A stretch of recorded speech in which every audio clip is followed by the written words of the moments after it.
Halo, perkenalkan nama saya Nindi Rahmadin dengan NIM 11021960 dari Universitas Negeri Jakarta. Dalam video kali ini, saya ingin menyampaikan materi tentang The Information Processing Approach. Peterson menjelaskan bahwa pendekatan pemrosesan informasi kognitif ini menekankan pada cara individu memproses informasi kognitif mereka untuk membantunya menyelesaikan masalah dan pengambilan keputusan yang dibuatnya. Sifat pendekatan pemrosesan informasi.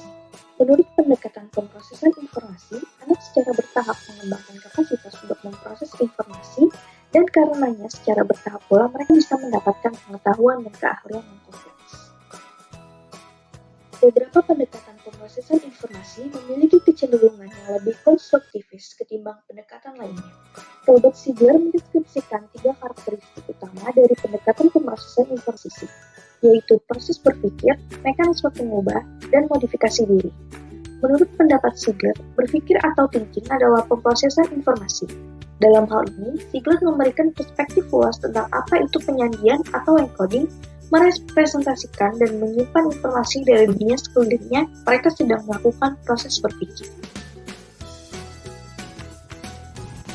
Shigler berpendapat bahwa dalam pemrosesan informasi, fokus utamanya adalah pada peran mekanisme pengubah dan perkembangan. Dia percaya bahwa ada 4 mekanisme yang bekerja sama menciptakan perubahan dalam keterampilan kognitif anak. A. Encoding. Encoding adalah proses memasukkan informasi ke dalam memori. B. Otomatisasi. Istilah otomatisasi adalah kemampuan untuk memproses informasi dengan sedikit atau tanpa usaha. C. Konstruksi strategi. Mekanisme ketiga adalah konstruksi strategi, yaitu penemuan prosedur baru untuk memproses informasi. Dan yang D adalah generalisasi. Agar mendapat manfaat penuh dari strategi baru itu, diperlukan sistem generalisasi. Para psikologi pendidikan mempelajari bagaimana informasi diletakkan atau disimpan dalam memori, bagaimana ia dipertahankan atau disimpan setelah disediakan atau encoded, dan bagaimana ia ditemukan atau diungkap kembali untuk tujuan tertentu di kemudian hari. Encoding. Saat murid mendengarkan guru bicara, menonton film, mendengarkan musik, atau bicara dengan kawan, dia sedang menyediakan informasi ke dalam memorinya. Ada 6 konsep yang berhubungan dengan encoding, yakni atensi, pengulangan, pemrosesan mendalam, elaborasi, mengkonstruksi citra atau imaji, dan penataan organisasi. Penyimpanan. Di antara aspek paling modal dari penyimpanan memori adalah 3 simpanan utama yang berhubungan dengan 3 rangka waktu yang berbeda: memori sensoris, working memory atau memori jangka pendek, dan memori jangka panjang.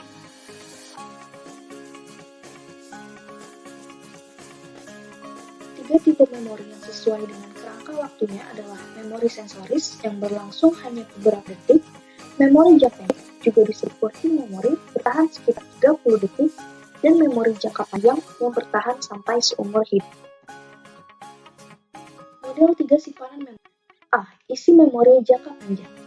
Memori jangka panjang dibagi menjadi subtipe memori deklaratif dan memori prosedural. Memori deklaratif adalah rekoleksi atau pengingatan kembali informasi secara sadar seperti fakta spesifik atau kejadian yang dapat dikomunikasikan secara verbal. Sedangkan untuk memori prosedural adalah pengetahuan non-deklaratif dalam bentuk keterampilan dan operasi kognitif. B. Mempresentasikan informasi dalam memori. Ada 2 teori yang menjelaskan tentang ini, yaitu yang pertama, teori jaringan. Teori jaringan atau network theories mendeskripsikan bagaimana informasi di memori diorganisir dan dihubungkan. Yang kedua adalah teori skema.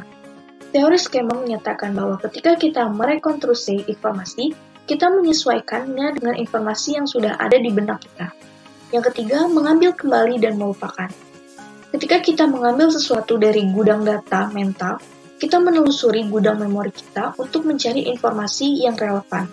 Salah satu bentuk melupakan melibatkan petunjuk atau isyarat yang baru saja kita diskusikan. Keahlian. Keahlian di sini berhubungan dengan kemampuan kita untuk mengingat informasi baru tentang subjek.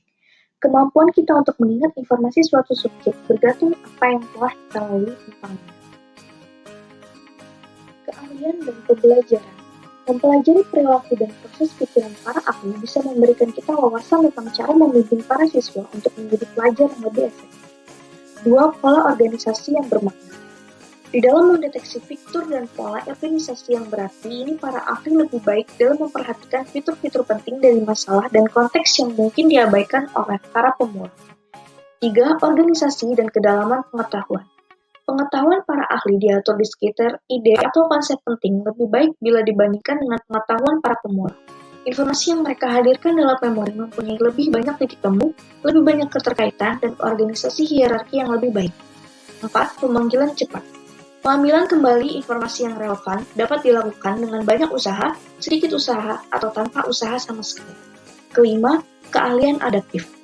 Pertanyaan penting lainnya adalah apakah beberapa cara dalam menata pengetahuan adalah lebih baik ketimbang cara lainnya dalam rangka membantu orang lebih fleksibel dan beradaptasi dengan situasi baru? Pakar adaptif mampu untuk memahami situasi baru secara fleksibel, tidak acara kaku atau tetap.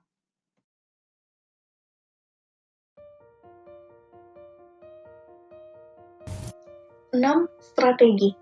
Para ahli menggunakan strategi yang efektif dalam memahami informasi dalam bidang keahlian mereka dan dalam mengajukannya. Adapun beberapa strategi efektif yang bisa dikembangkan siswa-siswi untuk menjadi ahli dalam pembelajaran. A.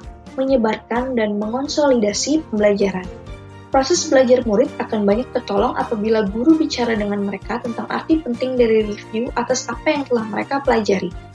B. Mengajukan pertanyaan untuk diri sendiri. Strategi pengajuan pertanyaan untuk diri sendiri ini bisa membantu anak dalam mengingat informasi. C. Mencatat dengan baik. Mencatat ini juga adalah strategi yang bagus untuk menjadikan anak ahli dalam pembelajaran karena hal ini akan memberikan manfaat untuk mereka. D. Menggunakan sistem studi. Sistem studi yang baru dikembangkan untuk menjadikan anak ahli dalam pembelajaran adalah PQ4R yang merupakan singkatan dari Preview, Question, Read, Reflect, Recite, and Review. 7. Memperoleh keahlian. Dalam memperoleh keahlian, maka ada dua hal yang harus menjadi perhatian, yaitu A. Latihan dan motivasi, B. Bakat. Sejumlah psikolog yang mempelajari keahlian berpendapat bahwa keahlian bukan hanya membutuhkan latihan dan motivasi, tetapi harus ada bakat yang dibawa sejak lahir. Selanjutnya, metakognisi. Pengetahuan metakognitif melibatkan pemantauan dan refleksi pemikiran terbaru seseorang. Ini mencakup pengetahuan faktual seperti pengetahuan tentang tugas, tujuan diri sendiri, dan pengetahuan strategis, seperti bagaimana kita menggunakan prosedur tersebut dalam menyelesaikan suatu masalah. Aktivitas metakognitif terjadi ketika para siswa secara sadar menyesuaikan selama menyelesaikan permasalahan dan pemikiran yang memiliki maksud tertentu. Sekian pemaparan dari saya tentang The Information Processing Approach. Kurang lebihnya mohon dimaafkan. See you!